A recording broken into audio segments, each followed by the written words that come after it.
اللهم صل على سيدنا محمد يا رب صل وسلم دائما أبدا على حبيبك. السلام عليكم ورحمة الله وبركاته. الحمد لله رب العالمين والصلاة والسلام على رسوله سيد الأنبياء والمرسلين محمد وآله وأصحابه أجمعين.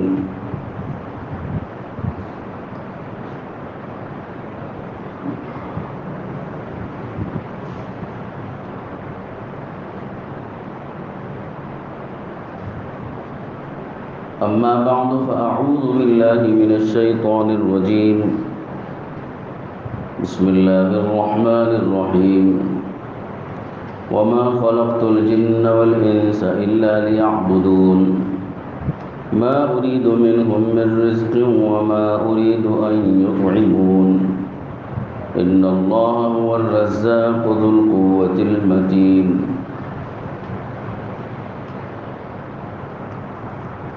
دوستو، بزرگوں، بھائیوں،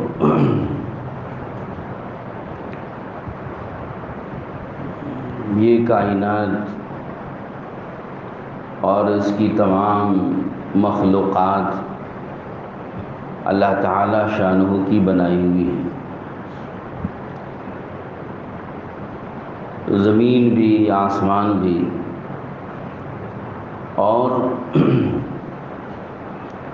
یہ چاند و سورج، اور اس میں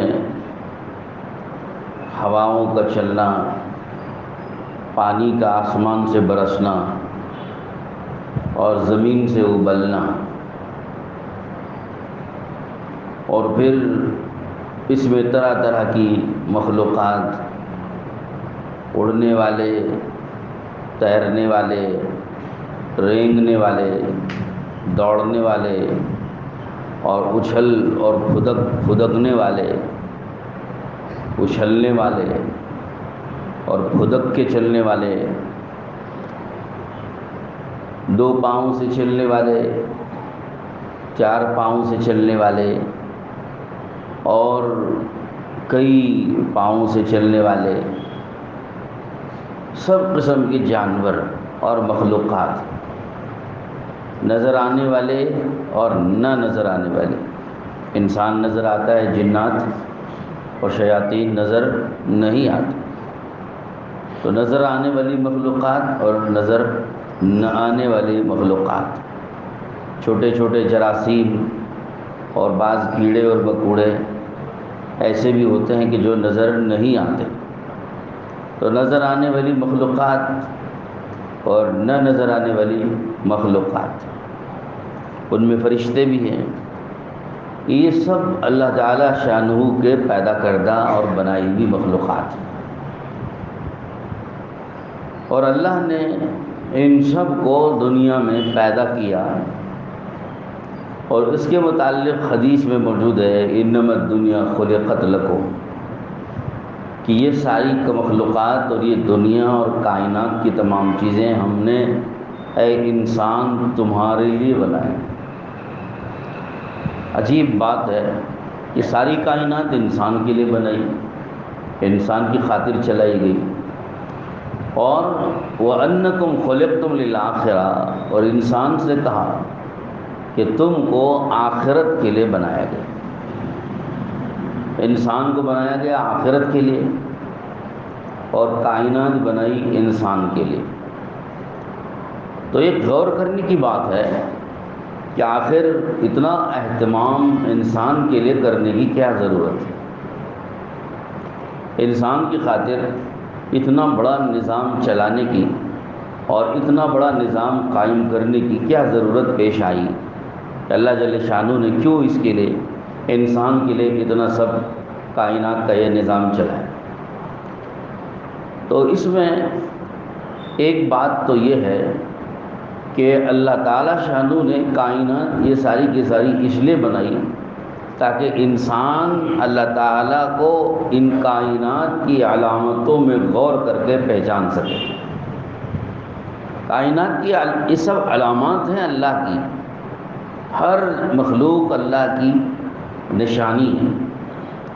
آسمان اللہ کی نشانی ہے، زمین اللہ کی نشانی ہے، اور سورج کا برابر اپنے وقت پر طلوع اور غروب ہونا اللہ تعالیٰ کے وحدانیت اور توحید اور ایک ہونے کی نشانی ہے۔ چاند ہے اور ستارے ہیں اور وقت پر بارش کا برسنا ہے، یہ سب اللہ کی نشانیاں ہیں۔ اگر انسان ان میں غور کرے تو اللہ کو پہچان سکے۔ تو اللہ نے اپنی پہچان کرانے کے لیے کائنات کا اتنا بڑا نظام چلایا۔ اپنی پہچان، اللہ اپنی قدرت کی پہچان کرانا چاہتا ہے، اپنی شان رزاقیت کی پہچان کرانا چاہتا ہے، اور مختلف اللہ کی شانیں ہیں۔ کل یوم ہوا فی شأن، قرآن میں سورہ الرحمن کی آیت میں اللہ نے فرمایا کل یوم ہوا فی شأن، اللہ تعالیٰ تو ہر دن ایک ایک شان کے ساتھ رہتے ہیں۔ اللہ کی شان عجیب و غریب ہے۔ اگر اللہ تعالیٰ کی شان کو سمجھنا ہے تو اللہ کی صفات میں غور کرو۔ اللہ تعالیٰ کی صفات میں اگر آپ غور کریں گے تو اللہ کی جو صفات ہیں، 99 نام ہیں نا، جو اللہ کے 99 نام ہیں، هو اللہ الذی لا الہ الا هو الرحمن الرحیم الملک القدوس السلام المؤمن المہیمن العزیز الجبار الغفار القہار الوہاب الرزاق الفتاح العلیم القابض الباسط الخافض الرافع المعز المذل السمیع البصیر الحکم العدل اللطیف الخبیر۔ یہ صفات ہیں اللہ تعالیٰ کی، 100 اللہ کے نام ہیں۔ ان ناموں میں اگر غور کرتے ہیں تو ان ناموں کے اندر اللہ کی صفات ظاہر ہوتی ہیں کہ اللہ کیسی صفت والے ہیں، اور اللہ کی شان ظاہر ہوتی ہے کہ اللہ کیسی شان والے ہیں۔ کبھی شان رزاقیت ظاہر ہوتی ہے، کبھی شان رحمت ظاہر ہوتی ہے، کبھی شان غضب ظاہر ہوتی ہے، اور کبھی شان کریمی ظاہر ہوتی ہے، کبھی سخاوت ظاہر کرتے ہیں، کبھی فتاح ہوتے ہیں، دروازے کھولتے ہیں، اور کبھی علیم اپنے علم کی شان ظاہر کرتے ہیں۔ تو حل غرض اللہ کی ایک ایک صفت میں اللہ کی ایک ایک شان بیان کی ہے۔ تو کائنات کی ان ساری مخلوقات میں اگر آپ اور ہم غور کریں گے، آسمانوں میں، زمینوں میں، چاند و سورج میں، سولار سسٹم میں، زمین کے اندر کی اور آسمان کے اوپر کی حالات میں، اور پھر دونوں کے بیچ کے، زمین و آسمان کے بیچ کے حالات میں اگر غور کریں، اور پھر روز و شب روزانہ ظاہر ہونے والی مختلف حالات، ان سب میں اگر غور کریں گے تو ہر ایک مخلوق کے ذریعے اور ہر ایک دن میں اور ہر ایک حالت میں اللہ کی ایک ایک شان کا مظاہرہ ہوتا ہوا نظر آتا ہے۔ اللہ کی عجیب شانیں ہیں۔ تو اللہ نے یہ ساری کائنات اس لیے بنائی تاکہ ہم اللہ کی شانوں کو پہچانیں، اللہ کی صفات کو پہچانیں، اللہ کی قدرتوں کو پہچانیں۔ اور یہ پہچاننا کسی کے بس میں نہیں ہے۔ اس طرح غور کرنا اور غور کر کے اللہ کی ایک ایک شان کو معلوم کرنا، سمجھنا، پہچاننا، دریافت کرنا، اور پھر اللہ تعالیٰ تک رسائی حاصل کرنا، یہ کسی کے بس میں نہیں ہے سوائے انسان کے۔ یہ انسان کے بس میں ہے۔ فرشتے تو ہر وقت اللہ کے سامنے ہیں، لیکن فرشتوں کی بھی اتنی قوت نہیں ہے کہ وہ اس قدر غور کر کے ایک ایک چیز کا علم حاصل کر کے ایک ایک چیز کی گہرائی تک پہنچ کر اللہ تعالیٰ کی ذات و صفات کو پہچاننے والے بن سکیں، اور اللہ کی تمام صفات کا مظاہرہ وہ دیکھ سکیں، اور پھر اس کے متعلق جتنا علم ہے، اللہ کی صفات کا علم ہے، اور اللہ تعالیٰ کی شانوں کا علم ہے، اس کی قدرتوں کا علم ہے، اس کی مخلوقات کے خواص اور مخلوقات کی خصوصیات اور اس کے مقاصد اور اس کے فوائد اور نقصانات کا علم ہے، یہ فرشتوں کے بھی بس کی چیز نہیں، فرشتوں کی بھی بس کی چیز نہیں ہے۔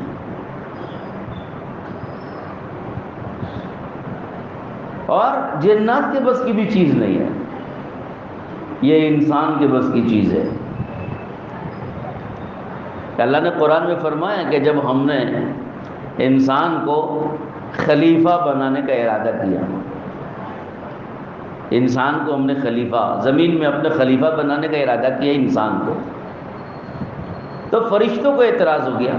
اعتراض کا مطلب انہیں ایک اشکال پیدا ہوا، اللہ کے حکم پر، اللہ کی بات پر فرشتوں کو اعتراض کرنے کا کوئی حق نہیں ہوتا ہے، وہ بڑے معصوم ہوتے ہیں، کوئی گستاخی اللہ کی شان میں نہیں کرتے۔ لیکن ان کو ایک سوال دل میں پیدا ہو گیا کہ انسان کو اللہ کیوں پیدا کر رہے ہیں؟ انسان یسفک الدماء، کہ یہ تو خون بہائے گا، زمین میں فساد مچائے گا اور دنگا کرے گا، شور شرابہ کرے گا، پوری زمین کے نظام کو بگاڑے گا اور خراب کر کے برباد کرے گا۔ اس کو کیوں اللہ تعالیٰ بنا رہے ہیں؟ اگر حمد و ثنا چاہیے تھی اللہ کو، تعریف چاہیے تھی اللہ کو، عبادت چاہیے تھی اللہ کو، تو ہم موجود ہیں۔ وَنَحْنُ نُسَبِّحُ بِحَمْدِكَ وَنُقَدِّسُ لَكَ، آپ کی تسبیح کرتے ہیں، آپ کی تحمید کرتے ہیں، الحمدللہ پڑھتے ہیں، آپ کی عظمت اور بڑائی ہم بیان کرتے ہیں۔ ہم فرشتوں کی مخلوقات کوئی سجدے میں ہے تو جب سے پیدا ہوا تب سے اب تک سجدے ہی سجدے میں ہیں، کوئی رکوع میں ہے تو جب سے پیدا ہوئے ہیں فرشتے وہ رکوع ہی میں اب تک ہیں، اور کوئی تسبیح میں لگے ہوئے ہیں جب سے پیدا ہوئے تب سے اب تک تسبیح ہی میں ہیں۔ تو فرشتوں کی حالت تو یہ ہے کہ جس وقت میں پیدا ہوئے اس وقت سے جس عبادت میں لگے ابھی تک اسی عبادت میں لگے ہوئے ہیں۔ تو اس لیے فرشتوں نے عرض کیا کہ جہاں تک عبادت کا معاملہ تھا تو ہم تو اتنی ساری عبادتوں میں لگے ہوئے ہیں، پھر اس انسان کو کیوں پیدا کر رہے ہیں؟ اگر عبادت چاہیے تھی تو ہم تو موجود تھے، ہم سے بڑھ کر عبادت کرنے والے اور کون ہیں؟ تو پھر اللہ تعالیٰ نے فرمایا کہ پہلے اللہ نے فرمایا کہ دیکھو تم وہ نہیں جانتے جو میں جانتا ہوں، کہ میں انسان کو کیوں پیدا کر رہا ہوں یہ میں جانتا ہوں، تم نہیں جانتے۔ پھر امتحان لینے کے لیے اللہ تعالیٰ نے چند چیزیں فرشتوں کے سامنے پیش کی، بتاؤ ان چیزوں کے نام کیا ہیں، ان چیزوں کے نام کیا ہیں، نام بتاؤ۔ صرف نام بتانا نہیں تھا چیزوں کے، بلکہ چیزوں کے نام بھی بتانا، اس کی خصوصیات بھی بتانا، اس کے فوائد اور نقصانات بھی بتانا، وہ سب چیزیں تفصیل سے بتانی تھی۔ فرشتوں نے معذرت کر دی کہ باری تعالیٰ ہمارے بس میں نہیں ہے، ہم تو یہ نہیں بتا سکتے۔ اللہ نے آدم علیہ السلام سے کہا کہ بھائی تم بتاؤ، تو آدم علیہ السلام نے کھٹاکھٹ بتانا شروع کر دیا۔ تو فرشتوں نے دیکھا کہ ہم نہیں بتا سکے ان چیزوں کے بارے میں تفصیلات، مگر آدم نے بتا دیا۔ اللہ نے فرمایا کہ یہی تو وہ خصوصیت ہے جس کی وجہ سے میں انسان کو پیدا کرنا چاہتا ہوں، تم اس پہ نہیں اتر سکتے جس پہ یہ آدم اتر سکتے ہیں، انسان اتر سکتا ہے۔ تو فرشتوں نے معذرت کی کہ باری تعالیٰ ہم معافی چاہتے ہیں آپ سے، اور اللہ نے فرمایا میں نے پہلے ہی کہا تھا نا تم سے کہ میں وہ جانتا ہوں جو تم نہیں جانتے۔ تو پھر فرشتوں کی معذرت قبول ہو گئی۔ اب آگے انسان کی اس خصوصیت اور اس امتیاز کو ظاہر کرنے کے بعد پھر اللہ نے حکم دیا فرشتوں کو اور ساری مخلوقات کو، جنات کو، فرشتوں کو، سب کو، کہ اب جب تمہیں آدم کی خصوصیت، اس کا امتیاز تمہارے سامنے ظاہر ہو گیا تو اب تم آدم کی تعظیم کرو، ان کے سامنے سجدہ کرو۔ یہ اللہ کا حکم تھا، حالانکہ سجدہ تو اللہ کے سوا کسی کے لیے جائز نہیں ہے، لیکن اللہ پاک نے حکم دیا کہ یہاں سجدہ کرو تو ان کو سجدہ کرنا واجب ہو جاتا ہے، تو سب کو حکم دیا کہ تم سجدہ کرو، سب کے سب فرشتے، فسجد الملائکۃ کلھم اجمعون، سب کے سب فرشتے جو ہے سجدے میں گر پڑے۔ در حقیقت یہ آدم کو نہیں تھا سجدہ، یہ اللہ کو سجدہ تھا، آدم علیہ السلام درمیان میں تھے، اور حکم تھا چونکہ اللہ کا، سجدہ اللہ کے حکم پر کیا جا رہا ہے تو یہ سجدہ اللہ کے سامنے ہوا اور درمیان میں آدم علیہ السلام۔ یہ ایسے جیسے کعبۃ اللہ کے سامنے ہم اور آپ سجدہ کرتے ہیں، تو کعبۃ اللہ کو تھوڑی کوئی سجدہ کرتا ہے، سجدہ تو اللہ کو ہو رہا ہے، تو سجدہ اللہ کو ہے تو سامنے کعبۃ اللہ کیوں؟ کہ کعبۃ اللہ کے سامنے سجدہ کرنے کا حکم اللہ نے دیا تھا، اس لیے ہم سجدہ کعبۃ اللہ کے سامنے کر رہے ہیں، مگر یہ حقیقت کعبۃ اللہ کے لیے سجدہ نہیں ہے بلکہ اللہ کے لیے سجدہ ہے۔ ایسے ہی آدم علیہ السلام کے سامنے سجدہ کرنے کو اللہ نے کہا ہے تو یہ سجدہ در حقیقت آدم علیہ السلام کو نہیں ہے بلکہ اللہ کو سجدہ ہے سامنے آدم علیہ السلام۔ تو آدم علیہ السلام کی عظمت کو بتانا ہے، اور جیسے کعبۃ اللہ کی عظمت کو بتانا تھا، آدم علیہ السلام کی عظمت کو بتانا تھا کہ ان کا مقام ہمارے نزدیک کتنا بڑا ہے۔ تو سب نے سجدہ کیا الا ابلیس، ابلیس بھی وہاں تھا، انہی میں وہ سب تھا، سب کو حکم یکساں دیا گیا تھا۔ ابلیس نے نہیں مانا کہ میں تو نہیں کرتا، اس نے انکار کیا کہ میں تو نہیں جھکتا، اور پھر اس سے پوچھا گیا کہ بھائی کیوں نہیں سجدہ کرتا، حکم جب اللہ کا ہے؟ تو اس نے دلیل پیش کی، دلیل یہ پیش کی کہ آپ نے آدم کو مٹی سے بنایا ہے اور مجھ کو آگ سے بنایا ہے، آگ اوپر جاتی ہے اور مٹی نیچے کو گر جاتی ہے، مٹی کو پھینکو تو نیچے آ جاتی ہے، آگ کو پھینکو تو اوپر کو جاتی ہے، تو جو چیز اوپر کو جاتی ہے وہ نیچے جانے والی چیز کو سجدہ نہیں کرتی۔ یہ دلیل پیش کیا، خناس دماغ میں بھر گیا اور تکبر اس کے دماغ میں چڑھ گیا، اور اس تکبر کی وجہ سے اس نے یہ ایک غلط دلیل اپنے نفس کے ذریعے سے اس نے یہ دلیل پیش کی، جو دلیل بالکل غلط دلیل تھی، بے بنیاد تھی۔ یہ کوئی بنیاد نہیں ہے کہ اوپر جانے والی چیز جو ہے وہ نیچے جانے والی چیز کے سامنے نہیں جھک سکتی، یہ کوئی بنیاد نہیں ہے، یہ ایک غلط اس نے دلیل پیش کر کے اللہ کے حکم کا انکار کر دیا۔ تو اللہ تعالیٰ شانہ نے اس کو فرما دیا کہ تو یہاں سے چلا جا، تو نے میرے حکم کا انکار کیا ہے اور میرے سامنے سجدہ کرنے سے تو انکار کر دیا ہے، تو یہاں سے چلا جا، تو راندہ درگاہ ہو جا۔ اللہ نے اس کو وہاں سے راندہ درگاہ کیا اور وہاں سے اس کو نکال دیا۔ پھر ایک لمبا قصہ ہے، اس میں تفصیلات میں مجھے جانا نہیں ہے، مجھے یہ بتانا تھا کہ کائنات یہ ساری کی ساری اللہ نے سجائی اور بنایا، تو اللہ نے کیوں بنایا؟ اس لیے بنایا تاکہ یہ انسان اس کائنات کے ایک ایک مخلوق میں اور ایک ایک ذرے ذرے میں غور کر کے اللہ کی شان کو، اس کی صفات کو سمجھے، اس میں غور کر کے اللہ کے صفات کا علم سیکھے اور سمجھے، اور اللہ کے صفات کا علم حاصل کرے، اور پھر ان صفات میں غور کر کے اللہ تعالیٰ شانو تک پہنچ سکے۔ یہ غور و فکر کرنے کی صلاحیت انسان میں دی ہے، اس کا علم سیکھنا، اس میں گہرائی تک پہنچنا، اس پر ریسرچ کرنا اور اس کے ذریعے سے اللہ تعالیٰ کو پہچاننا، یہ قابلیت اور صلاحیت اللہ نے انسان میں رکھی۔ اس لیے اس انسان کے لیے یہ پوری کائنات کا نظام سجایا گیا اور چلایا گیا۔ تو انما الدنیا خلقت لکم، کہ دنیا تمہارے لیے بنائی گئی، وانکم خلقتم للآخرہ۔ اب اس انسان کے لیے اتنا بڑا نظام کیوں چلایا؟ تاکہ انسان اپنی آخرت اس کے ذریعے سے بنا سکے، اس کے ذریعے انسان اپنی آخرت بنا سکے۔ انسان کو لگایا گیا کہ تجھ کو یہ ہم نے ساری کائنات تیرے لیے بنائی، تیرے لیے چلائی اور چلا رہے ہیں، جب تک تو دنیا میں رہے گا تیرے لیے کائنات کا نظام چلتا رہے گا۔ جب یہ انسان دنیا سے ختم ہو جائے گا، کائنات کا نظام بھی اللہ ختم کر دے گا، کائنات کا یہ نظام اللہ سے نہیں چلائے گا، باقی نہیں رکھے گا۔ چنانچہ حدیث میں حضور صلی اللہ علیہ وسلم نے ارشاد فرمایا ہے، لا تقوم الساعة حتى يقال في الارض اللہ اللہ، کہ جب تک روئے زمین پر اللہ اللہ کہا جاتا رہے گا اس وقت تک قیامت نہیں آئے گی۔ قیامت آنا کس کو کہتا ہے؟ پورے نظام کو ختم کر دینے کا نام قیامت ہے۔ آسمان کی جگہ نہ رہے، زمین کی جگہ نہ رہے، سورج اپنی جگہ سے نکل جائے، ہٹ جائے اور ختم ہو جائے، چاند ختم ہو جائے، ستارے ٹوٹ پھوٹ جائیں اور پہاڑ بھی ختم کر دیے جائیں، کچھ نہ رہے، سارا یہ نظام اور یہ ساری انجمن ختم کر دینے کا نام قیامت ہے۔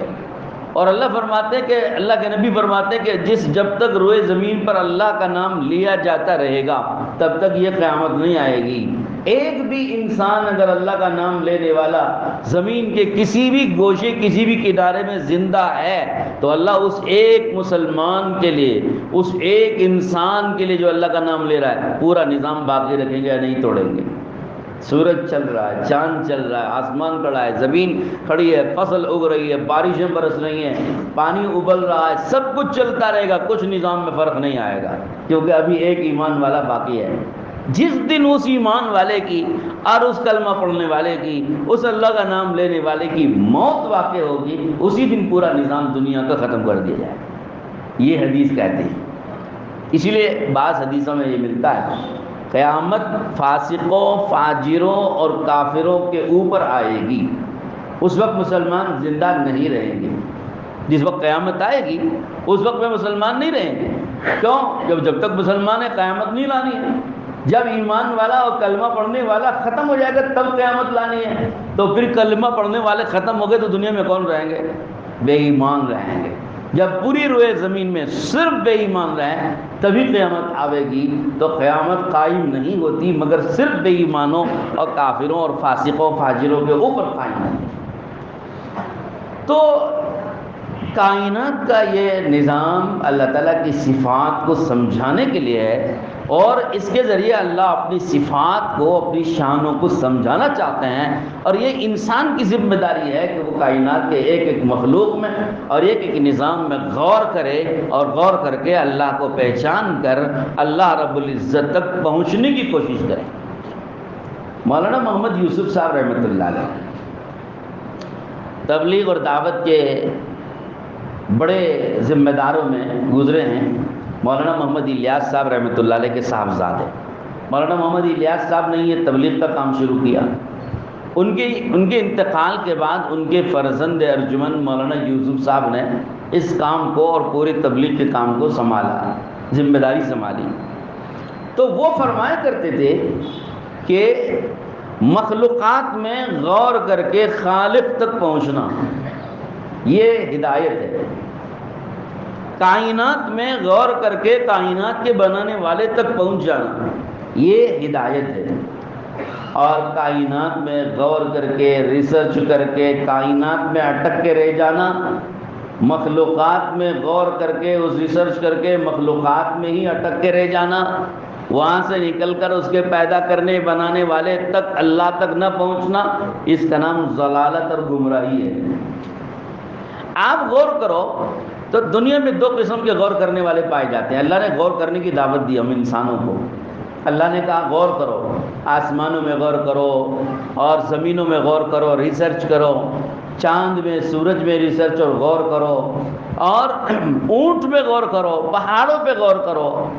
افلا ينظرون الى الابل کیف خلقت۔ ہر جمعہ کو تقریباً جمعہ کی نماز میں امام صاحب جو نماز پڑھاتے ہیں تو دوسری رکعت میں یہ سورت پڑھتے ہیں جس میں سورہ غاشیہ، اور اس میں یہ آیتیں ہیں افلا ينظرون الى الابل کیف خلقت والى السماء کیف رفعت والى الجبال کیف نصبت والى الارض کیف سطحت۔ غور نہیں کرتے اونٹ میں کہ اونٹ کی پیدائش میں اور اس کے تمام حالات میں غور کرو، تو کیا اس میں غور کرنے سے تمہیں خدا نہیں سمجھ میں آتا ہے؟ آسمانوں میں غور کرو کہ کیسے اس نے بغیر ستونوں کی اتنی بڑی چھت کھڑی کر دی ہے، کہ اس میں غور کرنے سے خدا کی قدرت سمجھ میں نہیں آتی ہے؟ زمین پہ غور کرو کہ زمین کو اس نے کیسی زبردست طریقے سے بچھا رکھا ہے، منو ٹنوں کتنے اس پہ وزن ڈالا جاتا ہے، زمین ہلتی نہیں ہے، اور اس میں غور کرنے سے تمہیں زمین کا پیدا کرنے والا سمجھ میں نہیں آتا ہے۔ اور پہاڑوں میں نہیں غور کرتے کہ پہاڑوں کو ہم نے کیسے میخوں کی طرح سے گاڑ کے نصب کر کے زمین کو ہلنے سے، پانی پر ہلنے سے زمین کو روک کے رکھا اور تھام رکھا ہے، یہ ستون ہے اور یہ کھونٹے ہیں زمین کو سنبھالنے کے لیے۔ تمہیں اس میں غور کرنے سے اللہ کی قدرت سمجھ میں نہیں آتی ہے؟ غور تو کرو۔ ریسرچ کرنے کی دعوت اللہ نے دی قرآن میں، مگر دعوت اس لیے نہیں دی کہ ریسرچ کر کے تم ریسرچ سینٹر بناؤ اور ریسرچرز تیار کرو اور بڑے تم پروفیسرز تیار کر کے مٹی میں، لوہے میں ریسرچ کرنے والے، پانی میں اور اس کے قطرے میں غور کرنے والے، اور ترکاریوں میں اور سبزیوں میں غور کرنے والے، اور ہواؤں میں اور فضاؤں میں غور کرنے والے، اور سولار سسٹم میں غور کرنے والے تیار کرتے چلے جاؤ، اور صرف غور کرتے ہی رہ جاؤ، غور کرتے ہی رہ جاؤ، آگے مت بڑھو۔ اس کے لیے تھوڑی اللہ نے غور کرنے کی دعوت دی۔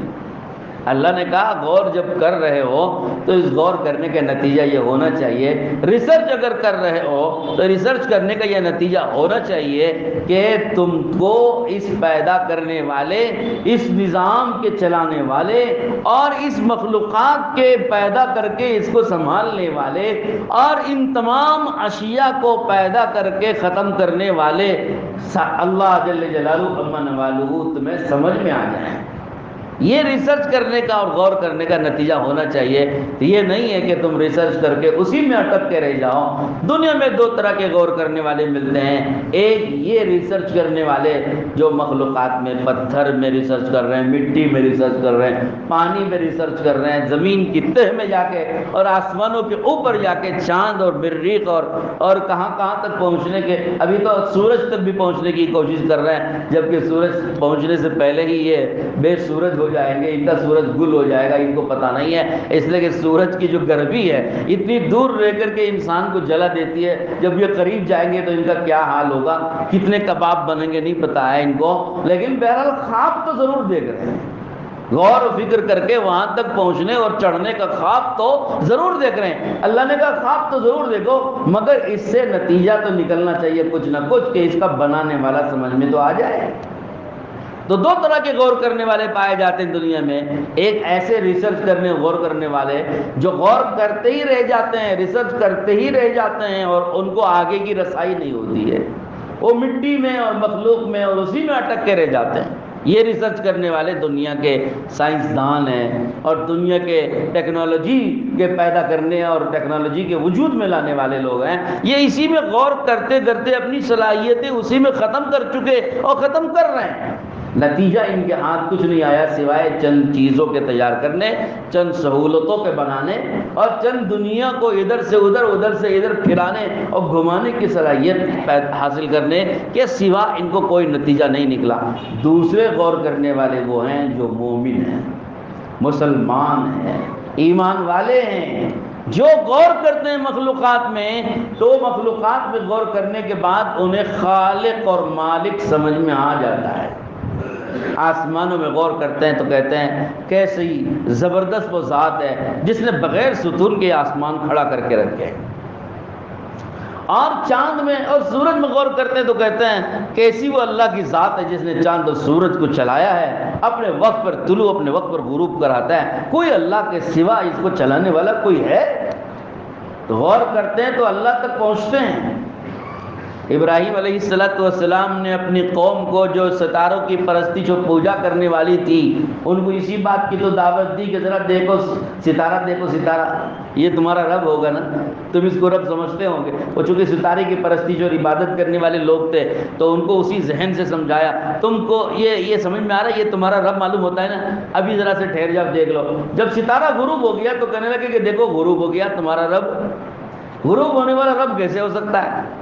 اس کے پیچھے کوئی ہوگا نا جو غروب کر رہا ہے، طلوع کس نے کیا اس کو، غروب کیا کس نے اس کو، اس پہ تو غور کرتے تم تو تمہیں سمجھ میں آ جاتا کہ یہ خدا نہیں ہے بلکہ اس کے پیچھے ایک اور طاقت ہے جو اس کو طلوع اور غروب کر رہی ہے، وہ خدا ہے۔ تم نے اس پہ تو غور نہیں کیا، اس کے پیچھے کون ہے اس پہ تو غور نہیں کیا، اسی میں تم غور کرتے رہ گئے۔ تو ابراہیم علیہ السلام نے اپنی قوم کو اسی طریقے سے سمجھایا۔ بہرحال اللہ کی مختلف شانیں ہیں، ان شانوں پر غور کر، ان شانوں کو سمجھنا ہو تو اللہ تعالیٰ کی صفات میں غور کرنا ہوگا، ایک ایک صفت اللہ کی کیا ہے۔ تو اللہ نے اسی مقصد کے لیے انسان کو بنایا۔ تو میرے بھائیوں، ہمارے اور آپ کی ذمہ داری ہے، دو چیزوں کی ذمہ داری۔